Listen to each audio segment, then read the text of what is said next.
home from the asylum every night, and he had a girlfriend named Rusty.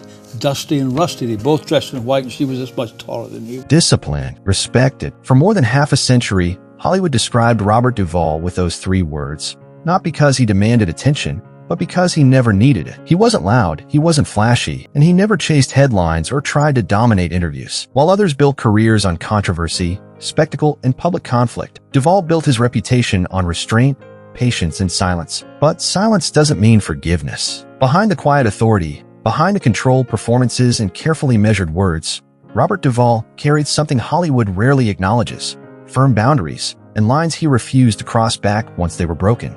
This isn't a story about public feuds, shouting matches, or tabloid drama. There were no explosive press conferences, no insults traded on late-night television.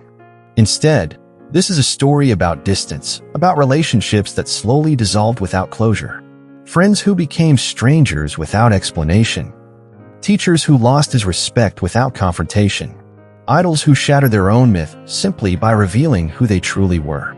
6 men, 6 Hollywood giants, all of them admired, all of them powerful. And every one of them, in Robert Duvall's mind, crossed a line that could not be undone. The most surprising part isn't who they were, or how famous they became. It's how it all ended. None of these conflicts concluded with an argument. None were settled with apologies or reconciliation. They ended the way Duvall handled most things in life: quietly, permanently, and in silence. Number 1. Al Pacino. When Brotherhood became distance. Few Hollywood friendships burned brighter than the one between Robert Duvall and Al Pacino in the early 1970s, back when either man was a legend and success was still a distant idea rather than a guaranteed outcome. This was before fame, before Oscars, before limousines and studio power, when they shared a modest apartment in Beverly Glen, split rent without complaint, survived on canned food, and spent long nights talking about roles they hadn't landed yet and futures they could barely imagine. They didn't just work together, they called each other brothers. When The Godfather arrived, it didn't merely transform their careers, it fused their names together forever as Michael Corleone and Tom Hagen, fire and reason, chaos and control, a cinematic family that felt real because it was. On screen, they represented loyalty, and off-screen they lived it, until Hollywood did what it always does and reduced loyalty to numbers. Years later, when The Godfather Part 3 entered production, the contracts quietly shattered everything. Pacino was offered $5 million plus a share of the profits, while Duvall was offered $1 million flat. No negotiation, no explanation, just a message about hierarchy. To Duvall, it was never about money, it was about meaning. He folded the contract, stood up, and walked away. Hours later, a single fax reached Francis Ford Coppola with a sentence that closed a chapter forever. "I won't return just to be someone's backdrop." That line didn't start a feud, it ended a brotherhood. The studio tried to mediate, Pacino refused to cut his salary, Duvall refused to return, and years later he summed it up with quiet finality: "You can't preach family on screen and forget off screen." The Godfather Part 3 moved forward without Tom Hagen, and critics felt the absence immediately. When Duvall left, wrote the Chicago Tribune, The Godfather lost its moral compass. They never reconciled, and when they stood only feet apart at the 2011 Oscars reunion, there were no smiles, no words, no acknowledgement, just distance, heavy with everything that had been left unsaid. Number 2. Francis Ford Coppola, the teacher who lost his student. Robert Duvall didn't just lose a collaborator in Francis Ford Coppola. He lost a man who once shaped the very way he understood cinema and storytelling. In 1971, during casting for The Godfather, Coppola famously pointed at Duvall and said, "He's a Tom Hagen I've been looking for," a moment that didn't just secure a role but alter the course of Duvall's life. Coppola wasn't merely a director to him. He was a mentor, a guide, someone whose vision Duvall trusted completely. But admiration has limits, and those limits were tested on the punishing set of Apocalypse Now, where heat, chaos, and endless delays pushed everyone to the edge. During the napalm scene, Duvall collapsed from dehydration, and crew members later spoke about the physical toll it took on him. Yet when he recovered, Coppola reportedly asked for another take, saying the light wasn't right. Duvall did it, the film became legendary, but something fundamental shifted. He would later describe Coppola as brilliant, yet increasingly detached from the human cost of perfection. When The Godfather Part 3 followed years later, the same contract dispute that ended his friendship with Al Pacino cut even deeper here. Coppola tried to justify the pay gap. Duvall refused, publicly stating, I won't act in a film about family if that family doesn't respect each other. Coppola sent handwritten letters, tried to explain, even tried to apologize, but Duvall never responded, and they never met again, leaving what began as gratitude to fade into permanent, deliberate silence. Number 3. Marlon Brando. When Robert Duvall first met Marlon Brando, he believed he was meeting a god, the embodiment of everything acting could be at its highest level. He had studied on the waterfront in a streetcar named Desire obsessively, memorizing every breath, every pause, every moment of restraint and explosion that made Brando feel untouchable. Then Brando arrived late to set, sunglasses on, cigarette in hand, assistants trailing behind him, and the illusion cracked almost instantly.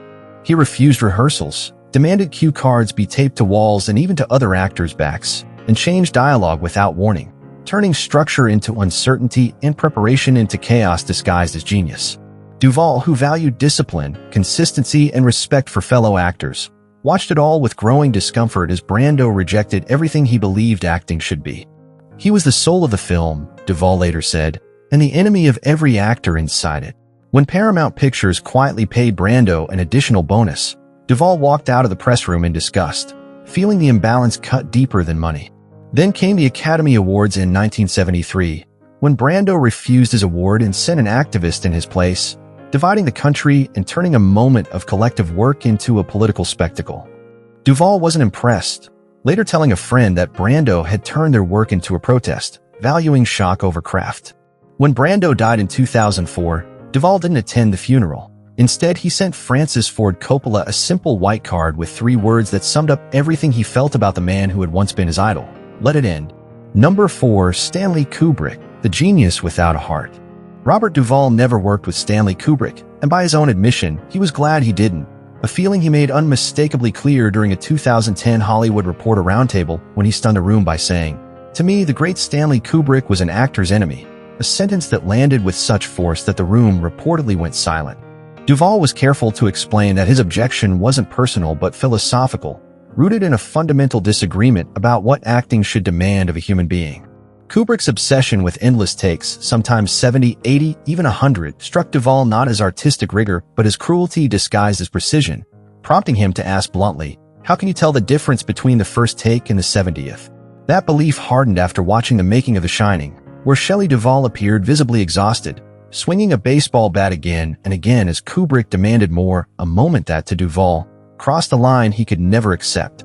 Kubrick later invited him to discuss a role in the Aryan Papers, but the meeting only reinforced his discomfort, as Kubrick spoke at length about lighting, framing, and rhythm without once mentioning emotion or the inner life of a character. They never worked together, and when critics continued to hail Kubrick as a visionary, Duvall refused to soften his stance, calling him a genius, but a genius without a heart, a single sentence so blunt and unforgiving that Hollywood never quite forgave him for saying it out loud. Number 5. Robert De Niro, 2 methods, 1 distance. Robert Duvall and Robert De Niro were never enemies, but they were never friends either, existing instead in a quiet, unspoken rivalry defined by polite handshakes, careful smiles, and words chosen with surgical precision. There were no public arguments or dramatic confrontations, just a steady distance that never closed. Duvall once summed it up with a line that sounded like praise but carried a sharper edge beneath the surface. "He very good at playing Italians." What he meant was something else entirely. To Duvall, De Niro's extreme transformations, dramatic weight gain, shaved heads, accents, and physical overhauls represented a method of acting he fundamentally distrusted. "The work isn't in the weight," Duvall said pointedly. "It's in the silence." Hollywood celebrated De Niro's transformations as proof of depth and dedication, but Duvall saw something closer to vanity, a belief that spectacle was being mistaken for substance.